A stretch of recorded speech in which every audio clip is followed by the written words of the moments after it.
नमस्कार, माझ्या किचन चॅनलवरती आपल्या सगळ्यांचं खूप खूप स्वागत। तर आपण आज करणार आहे चटपटीत असा एक पदार्थ करणार आहे।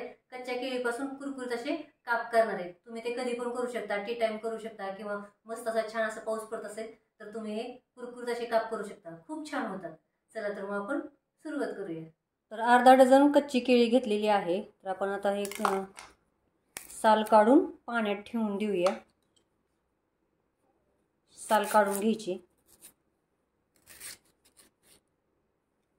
सगळ्या केळीची साल काढून आपण लगेच पाण्यात ठेवून देऊया।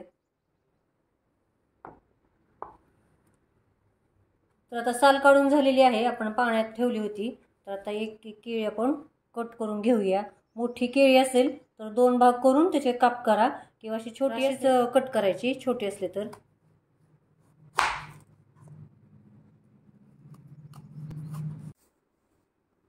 तर आता केळीचे काप आपण सगळे करून घेतलेले आहेत, तुम्ही बघू शकता। तर याच्यात आपण 1 चमचा धना पावडर, 1 चमचा जिरा पावडर, चवीनुसार मीठ, अर्धा चमचा थोडीशी कमी अशी आपण हळद घेतलेली आहे आणि थोडंसं लाल तिखट। तुम्हाला जेवढं तुम्हाला तिखट खायचं आहे तेवढं तुम्ही तिखट घालू शकता आणि थोडा लिंबाचा रस। तर आता हे सगळं आपण मिक्स करून घेऊया।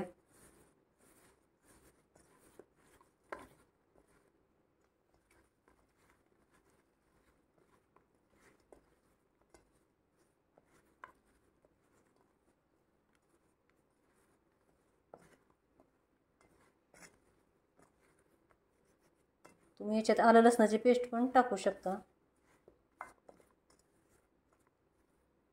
तर आता आपण हे बाजूला ठेवूया 2 मिनिट आणि याच्यात आपण आता बारीक रवा घेतलाय 1 वाटी।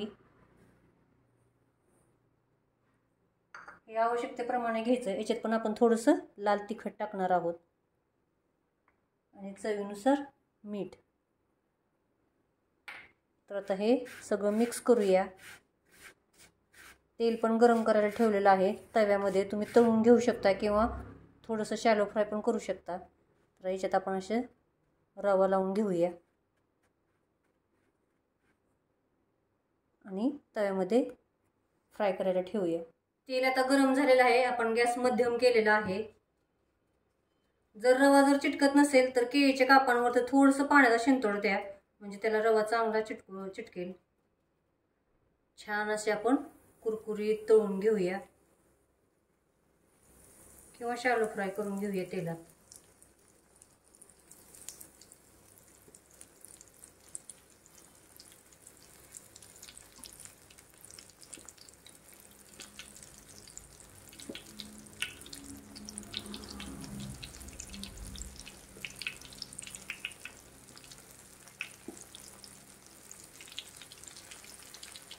तीन चार मिनिट एका बाजूने आणि 3-4 मिनिट एका दुसऱ्या बाजूने छान असं कुरकुरीत करून घेऊया किंवा कडक होईपर्यंत तुम्ही ठेवू शकता।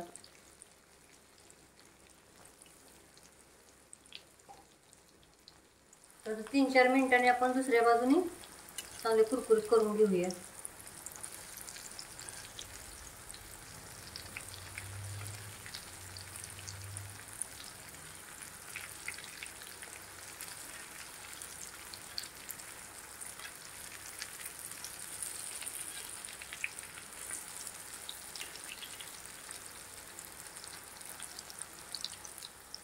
तर छान असा कुरकुरीत झालेला आहे। तर आता आपण काढून घेऊया आणि याच पद्धतीने आता आपण बाकीचे सगळे कुरकुरीत करून घेऊया।